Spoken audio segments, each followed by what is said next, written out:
উজানের ঢলে উত্তরের ৩ জেলায় নিম্নাঞ্চল প্লাবিত, ৩ লক্ষাধিক পানিবন্দী। রংপুরে খাদ্য সহায়তা ঘোষণা, মহাপরিকল্পনা বাস্তবায়ন দাবি। নির্মাণের বছর পেরুলেও চালু হয়নি ঢাকা চট্টগ্রাম মহাসড়কের বিশ্রামাগার। বিরামহীন চলাচলে ঘটছে দুর্ঘটনা, অপচয় শত কোটি টাকা।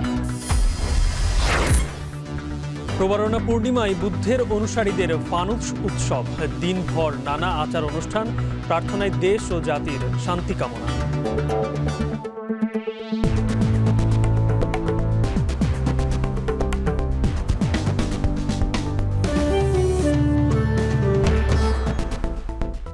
স্বাগত। এখন জনপদে শুনছিলেন শিরোনাম, পুরো আয়োজন জুড়ে সঙ্গে আছি গালিব ইবনে রিয়াজ। তিস্তার উজানের পাহাড়ি ঢল আর অতিবৃষ্টিতে ফের প্লাবিত হয়েছে রংপুর, নীলফামারী ও লালমনিরহাটের নিম্নাঞ্চল। ফলে পানিবন্দী হয়ে পড়ে ৩ জেলার মানুষ। ঘরবাড়ি, শিক্ষা প্রতিষ্ঠান সহ সবকিছুই এখন পানির নিচে। এদিকে স্বল্পমেয়াদী ড্রেজিং না করে মহাপরিকল্পনা বাস্তবায়নের মাধ্যমে সমাধান করার আহ্বান পানি উন্নয়ন বোর্ডের। বিস্তারিত প্রতিবেদনে। তিস্তা নদীর পানি বাড়লেই তলিয়ে যায় নিম্নাঞ্চল। বাড়িঘর, শিক্ষা প্রতিষ্ঠান ও রাস্তাঘাট সবই থাকে পানির নিচে। এমনকি রান্নাও বন্ধ হয়ে যায় কোনো কোনো বাড়িতে। লালমনিরহাটের আদিতমারী উপজেলার মহিষকোচা ইউনিয়নের বাসিন্দাদের প্রতি বছরের দুর্ভোগের চিত্র এটি। শুধু আদিতমারী নয়, লালমনিরহাট সদর, হাতিবান্ধা এবং রংপুরের গঙ্গাচড়ার বেশ কয়েকটি গ্রাম নিমজ্জিত হয় পানিতে। পানিবন্দী ৩০ থেকে ৪০টি গ্রামের ১৫,০০০ পরিবার। দুর্গত এলাকার বাসিন্দাদের দাবি ত্রাণ নয়, নদীর স্থায়ী সমাধান। প্রশাসন তো কেউ আসে না, আসে শুধু দেখে চলে যায়, আর কেউ কোনো কিছু যে একটা ব্যবস্থা করবে এটা এরকম করে না। ছোট বাচ্চা বাড়িতে রুম থেকে বের হতে পারছে না। এই ক্ষেত্রে তো সার্বিক যে প্রতিনিয়ত যে দৈনন্দিন জীবন চলাফেরা সব ব্যাঘাত ঘটতেছে। তিস্তা মহাপরিকল্পনা বহুদিন থেকে শুনি, কাজ বাস্তবায়ন হচ্ছে না। এর সমাধান একটাই, সেটা হচ্ছে তিস্তা মহাপরিকল্পনা বাস্তবায়ন। এটা যত দ্রুত বাস্তবায়ন হবে অত দ্রুত তিস্তাপাড়ের মানুষের এই দুঃখ কষ্ট লাঘব এটা দূর হবে। উজানে অতিবৃষ্টি এবং পাহাড়ি ঢলে রোববার দুপুরের পর থেকেই পানি বাড়তে থাকে তিস্তায়। রাতে বিপদসীমার উপর দিয়ে প্রবাহিত হতে থাকে পানি। প্লাবিত হয় নীলফামারী, লালমনিরহাট ও রংপুরের তিস্তা অববাহিকার নিম্নাঞ্চল। পানিবন্দী ৩ জেলার লক্ষাধিক মানুষ। তবে সকাল থেকে পানি কমতে শুরু করে। এদিকে পানিবন্দী মানুষের দুর্ভোগ ও ক্ষয়ক্ষতি নিরূপণে প্রয়োজনীয় ব্যবস্থা নেওয়ার কথা জানায় প্রশাসন। পানি উন্নয়ন বোর্ড বলছে, নদীর তলদেশে পলি জমে বারবার প্লাবিত হওয়ার ঘটনা ঘটছে। দীর্ঘমেয়াদী পরিকল্পনা ছাড়া এই সমস্যার সমাধান হবে না। হঠাৎ করে পানি চলে আসায় স্বাভাবিক তিস্তার যে ধারণ ক্ষমতা, যে আমাদের যে 0 পয়েন্টে, সেখানে পানির প্রচণ্ড স্রোত লাগায় এবং সেখানে আমাদের যে রাইট এনভায়রনমেন্ট ছিল সেটা উপচায়া পানি পড়ার মতো একটা সম্ভাবনা ছিল। পূর্বাভাস অনুযায়ী আপনার আগামী 12 ঘন্টার মধ্যে পানি 30 সেন্টির মতো কমবে, 30 থেকে 40 সেন্টির মতো কমবে। বৃদ্ধির আপাতত কোনো সম্ভাবনা নাই।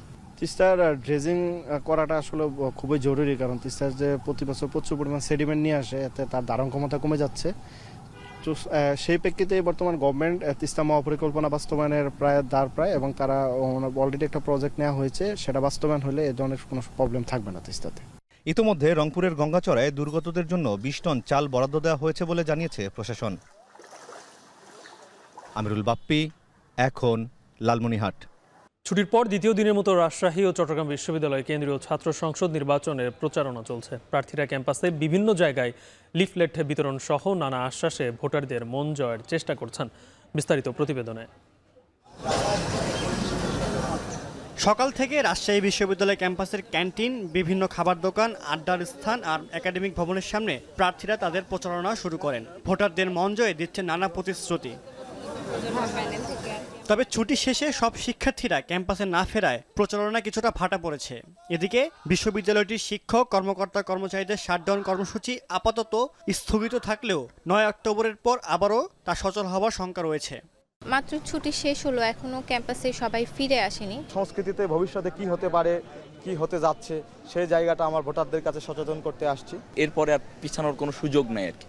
এটা পেছাইলে এটা স্টুডেন্টরা ডেফিনেটলি এটাকে খুব ভালোভাবে প্রোটেস্ট করবে। এর আগে 22 সেপ্টেম্বর জরুরি সিন্ডিকেট সভায় 25 সেপ্টেম্বরের রাষ্ট্র নির্বাচন পেছানোর সিদ্ধান্ত নেয় নির্বাচন কমিশন। সভায় ভোট গ্রহণের নতুন তারিখ নির্ধারণ করা হয় আগামী 16 অক্টোবর। এদিকে চট্টগ্রাম বিশ্ববিদ্যালয়ে পূজার ছুটির পর যারা ক্যাম্পাসে আসছেন তাদের কাছে নিজেদের প্রতিশ্রুতি পৌঁছে দিচ্ছেন প্রার্থীরা। একই সাথে ভোটারদের দাবিগুলো শুনছেন তারা। আবাসন, যাতায়াত, ক্যান্টিন ভোগান্তি দূর করার প্রসঙ্গই আসছে সবচেয়ে বেশি। প্রার্থীরাও এসব ভোগান্তি কমানোর আশ্বাস দিচ্ছেন। এদিকে নির্বাচনী পরিবেশ নিয়েও সন্তোষ প্রকাশ করেছেন প্রার্থীরা। যদিও শহর থেকে দূরে হওয়ায় নির্বাচনের দিন ভোটার উপস্থিতি কেমন হবে তা নিয়ে সংশয় আছে বহু প্রার্থীর। দীর্ঘ ছুটির পরে অনেকে বাড়ি থেকে আসেনি এই কারণে, বা গুরুত্বপূর্ণ ক্লাস নেই। তো আমার মনে হয় যে এটা প্রচারণার ক্ষেত্রে কিছুটা ব্যর্থ হচ্ছে, তবে আমরা প্রত্যাশা রাখছি গতকালকে চেয়ে আজকের উপস্থিতি অনেক ভালো। আগামী 15ই অক্টোবর অনুষ্ঠিত হবে চাকসু নির্বাচন। সবশেষ 1990 সালে অনুষ্ঠিত হয়েছিল চাকসু নির্বাচন। সাদ ইসলাম শামস, এখন। সাভারের আশুলিয়ায় আগুন লেগে পুড়ে গেছে একটি পোশাক কারখানা, তবে এই ঘটনায় কেউ দগ্ধ বা হতাহত হয়নি। ফায়ার সার্ভিস জানায় দুপুর 12টার দিকে পলমল গ্রুপের আয়েশা ক্লোথিং লিমিটেড নামে একটি পোশাক কারখানায় হঠাৎ আগুন লাগে। মুহূর্তে পড়ে কারখানার বিভিন্ন অংশে আগুন ছড়িয়ে পড়ে। এর আগেই দ্রুত কারখানা থেকে বের হয়ে যান শ্রমিকেরা। খবর পেয়ে ঘটনাস্থলে যায় ফায়ার সার্ভিস ও সেনাবাহিনী। পরে ফায়ার সার্ভিসের 9টি ইউনিটের প্রায় 2 ঘন্টার চেষ্টায় দুপুর 2টার দিকে আগুন নিয়ন্ত্রণে আসে।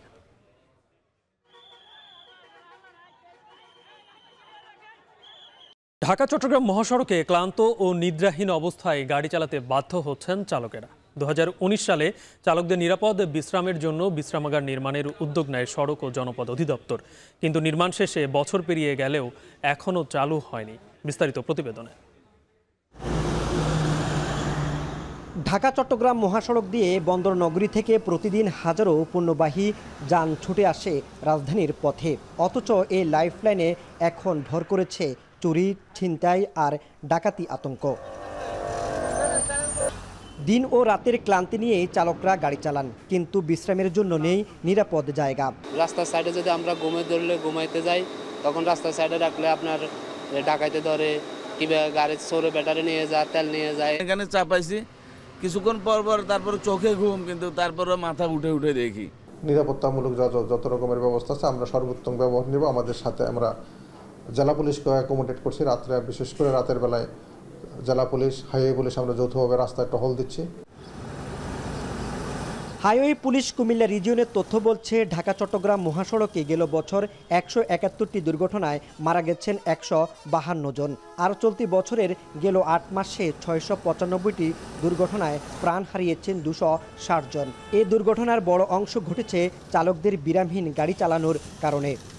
রাত আর ঘুমা করে আসি, একটু রেস্ট করা যায়, টেনশনে ঘুমানো যায়, তাহলে আর মহাসড়কে এই দুর্ঘটনাগুলো হয় না। সরকার যেহেতু কয়েকটা পার্কিং করছে, ওগুলো তো চালু করে দিতে আমাদের একটু সুবিধা হতো। এদিকে 96 কোটি টাকা ব্যয়ে কুমিল্লার নিমসারে নির্মিত হয়েছে আধুনিক বিশ্রামাগার, কিন্তু বছর গড়িয়ে গেলেও সেটি এখনও পড়ে আছে অচল। 2024 সালের জুনে নির্মাণ শেষ হলেও ইজারা বা অপারেশন অ্যান্ড ম্যানেজমেন্ট পদ্ধতিতে পরিচালনা নিয়ে সিদ্ধান্তহীনতা সড়ক ও জনপথ বিভাগের। ইজারা অথবা লিজ অথবা মনে করেন যে এটা অপারেশন অ্যান্ড মেইনটেনেন্স কোন সিস্টেমে আমরা চালাবো, এই ধরনের কিছু বিষয় আছে যেখানে আমাদের একটু কনফিউশন আছে। এই কনফিউশনগুলো নিয়ে আমরা কাজ করছি। মাসুদ আলম, এখন, কুমিল্লা। নাটোর পাবনা মহাসড়কে যাত্রীবাহী বাসের চাপায় অটোরিকশার 3 যাত্রী নিহত হয়েছেন। এই ঘটনায় গুরুতর আহত হয়েছেন আরও 2 জন। দুপুর 1:30টার দিকে মহাসড়কের গুনাইহাটি এলাকায় এই দুর্ঘটনা ঘটে। পুলিশ জানায়, ঢাকা থেকে ছেড়ে আসা একটি বাস পাবনার দিকে যাচ্ছিল। এ সময় গুনাইহাটি এলাকায় পৌঁছালে ব্যাটারি চালিত একটি অটোরিকশাকে চাপা দেয়। এতে ঘটনাস্থলে মারা যায় অটোরিকশার চালক সহ 2 যাত্রী, আর গুরুতর আহত 2 জনকে স্থানীয় হাসপাতালে ভর্তি করা হয়।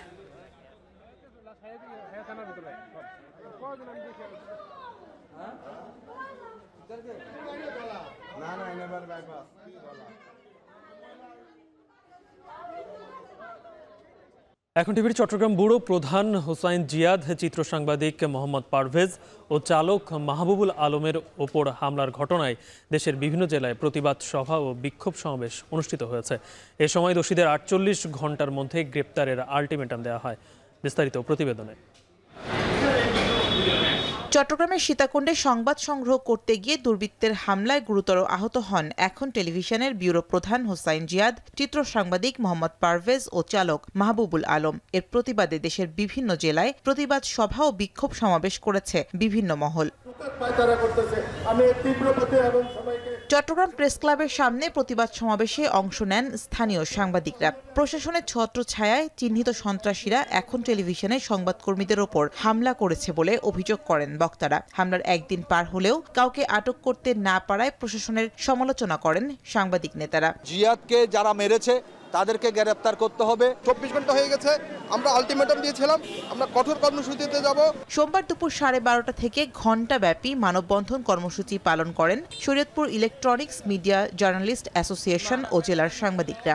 ধারাবাহিকভাবে এগুলির কোনো বিচার হচ্ছে না, এর একটা বড় কারণ। এর কারণেই কিন্তু বারবার এই দুর্বৃত্তরা বলি, সন্ত্রাসীরা বলি, এই ঘটনা ঘটিয়ে যাচ্ছে এবং তারা পার পেয়ে যাচ্ছে।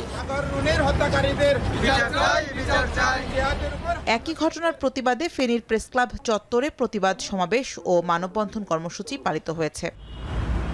শামীমা রহমান শাম্মী, এখন।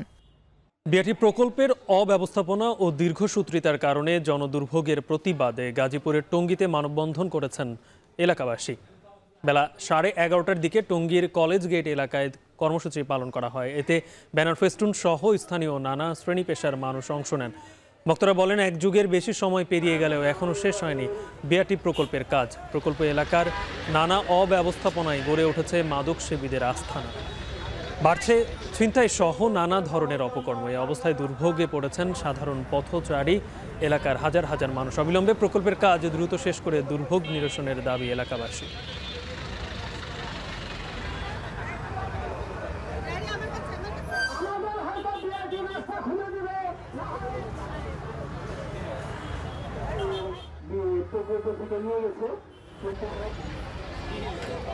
ভয়াবহ অ্যাক্সিডেন্ট থেকে মুক্তি চাওয়ার জন্য আমি চাই এই প্রকল্পটা যাতে ইন্টেরিয়াম গভর্নমেন্টকে আহ্বান করছি যাতে এই প্রকল্পটা চালু করা হোক, এই প্রকল্পের কাজ যাতে সম্পূর্ণ করা হোক। প্রতিনিয়ত ছিনতাই হচ্ছে এখানে, আপনার উপর যেখানে গুরুত্বপূর্ণ জায়গাগুলো সেখানে আসলে এখন যারা মাদক গ্রহণ করে ছিনতাইকারীদের একটা কারখানা হয়ে যাচ্ছে। 4 বছর মেয়াদি সেই প্রজেক্ট এখন আমাদের 12 বছরে শেষ হয়নি। আমাদের এই প্রজেক্টে শুরুতে 2000 কোটি টাকার বাজেট করা হয়েছিল, সেখানে 4000 কোটি টাকা খরচ করেও সেই বাজেটের থাকার পর আমরা মাত্র 78% আমাদের এই বিআরটি প্রজেক্টটা মাত্র শেষ করতে পেরেছি। বৌদ্ধ ধর্মাবলম্বীদের প্রবারণা পূর্ণিমাকে কেন্দ্র করে ফানুস উৎসবের আয়োজন করা হয়েছে। এ বিষয়ে নিয়ে আরও বিস্তারিত জানাতে রাঙামাটি থেকে যুক্ত হয়েছেন জিয়াউর রহমান জুয়েল। জুয়েল, কি অবস্থা সেখানে? ফানুস উৎসবের সর্বশেষ কি খবর আছে আপনার কাছে? গালিব, আপনি জানেন যে রাজকুমার সিদ্ধার্থ নিজের বৌদ্ধত্ব লাভের যোগ্যতা আছে কিনা সেটি পরীক্ষা করতে গিয়ে নিজের মাথার চুল ঊর্ধ্বাকাশে নিক্ষেপ করেন নিজে কেটেই। সেই চুলগুলো আসলে আর মাটিতে পড়েনি। বৌদ্ধ ধর্ম মতে সেই চুলগুলো স্বর্গের রাজা ইন্দ্র রাজা সেটি আসলে একটি মন্দির নির্মাণ করেন সেই চুলগুলোতে। সেই উদ্দেশ্যেই মূলত বৌদ্ধ ধর্মাবলম্বীরা সে আজ থেকে 2500 বছর আগ থেকেই এই প্রবারণার দিনে সেই ফানুস উড়িয়ে সেই পুজোটি তারা করেন। আমি আজকে সকাল থেকে দেখেছি প্রবারণা উৎসব উপলক্ষে রাঙামাটির এবং যে বৌদ্ধ মন্দিরগুলো রয়েছে সবগুলোতে নানা পূজা অর্চনা, পঞ্চশীল প্রার্থনা, নানা আয়োজনের মধ্য দিয়ে মূলত পালিত হচ্ছে এবং দিবসটি শেষে যে আয়োজন সেটি হচ্ছে এই ফানুস উড়ানো। এই সন্ধ্যার পরেই মূলত আকাশের বর্ণিল এই যে আয়োজন ফানুস উড়ানোর মধ্য দিয়ে মূলত বৌদ্ধ ধর্মাবলম্বী মানুষেরা নিজেদের পূজা করে থাকেন এবং তারা মুক্তি লাভের আশায় জগতের সকল দুঃখ থেকে যেন তারা মুক্তি লাভ করেন এবং বলা যায় যে নিজেদের সুখ সমৃদ্ধি একই সঙ্গে নানাভাবেই আসলে এই যে আমার পিছনে দেখতে পাচ্ছেন রাঙ্গামাটি শহরের আসামবস্তি এলাকার বুদ্ধাঙ্কুর বিহারে এই যে আয়োজন ফানুস উড়ানোর, মূলত এই ফানুস উড়িয়েই নিজেদের দুঃখ লাভের মুক্তি এবং একই সঙ্গে যে পুজো সেই পুজোটি তারা করেন এখানে বৌদ্ধ ধর্মাবলম্বী মানুষজন।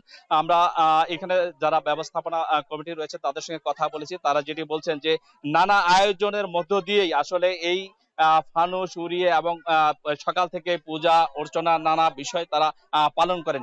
সব মিলে যেটি হয়েছে যে এই আয়োজনটুকু থেকে তারা যেটি চান যে এখানকার যে পার্বত্যবাসীর দুঃখ সুখ সবগুলো মিলেই তারা যেন বসবাস করতে পারেন, জাতি ধর্ম বর্ণ নির্বিশেষে সব ধরনের অনাকাঙ্ক্ষিত ঘটনা থেকে তারা মুক্তি পেতে চান এই আয়োজনের মধ্যে দিয়ে। এর মধ্যে আগামী প্রবরণার আগেই তারা নিজেদের এই আয়োজনে আবারও সংযুক্ত হবেন এবং নিজেদের সেই দুঃখ লাভ থেকে মুক্তি পাবেন এমন প্রত্যাশা থেকেই মূলত এই ফানুস উড়ানের কর্মকাণ্ড তারা করে দেন। রাঙ্গামাটি থেকে এই ছিল আমার কাছে সবশেষ। গালিব। এবারে কক্সবাজার থেকে এই উৎসবের খবর জানাতে আমার সঙ্গে যুক্ত হচ্ছে মনতোষ বেদজ্ঞ। মনতোষ, সেখানে কি অবস্থায়, কেমন দেখছেন উৎসবের আয়োজন?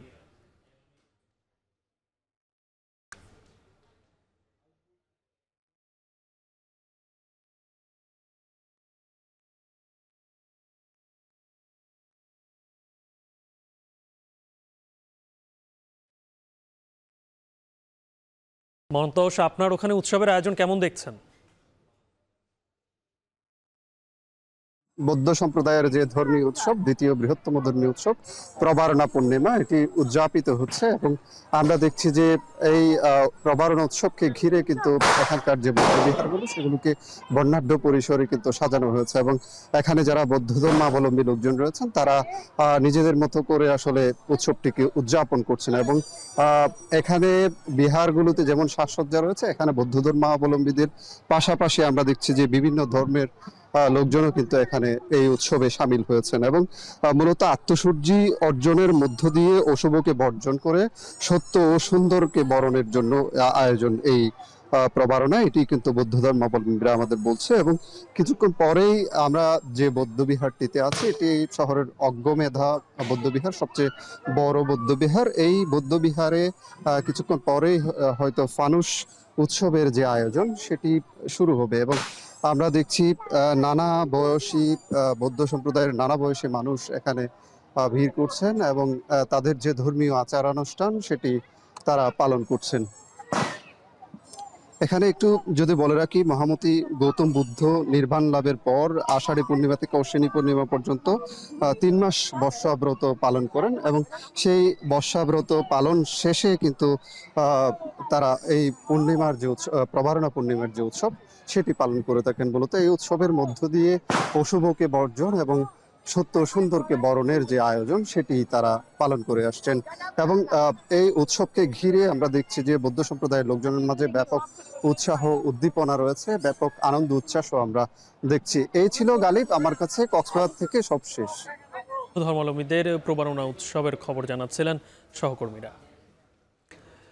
এখন জনপদ শেষ করছে। এখন টেলিভিশন ওয়েবসাইটে দেখতে ভিজিট করুন এখন.tv, ফেসবুকে চোখ রাখুন facebook.com/tv.এখন, আর ইউটিউবে লাইভ দেখতে ভিজিট করুন youtube.com/এখন।